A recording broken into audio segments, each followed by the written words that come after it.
அஸ்ஸலாமு அலைக்கும். யார் உங்களுக்கு உதவுகிறார்களோ அவர்களை மறந்து விடாதீர்கள். யார் உங்களை நேசிக்கிறார்களோ அவர்களை வெறுத்து விடாதீர்கள்.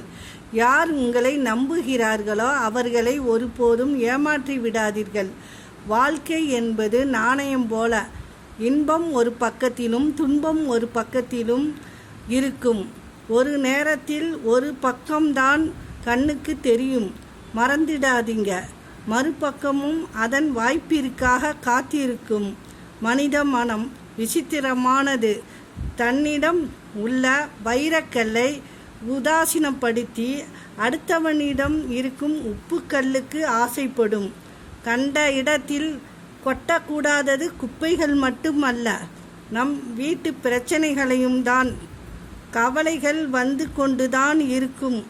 அதை நிரந்தரமாக்குவதும் தற்காலிகமாக்குவதும் உன்னிடம்தான் உள்ளது. நிரந்தரமாக்கினால் நீ நோயாளி, தற்காலிகமாக ஆக்கினால் நீ புத்திசாலி. அஸ்ஸலாமு அலைக்கும்.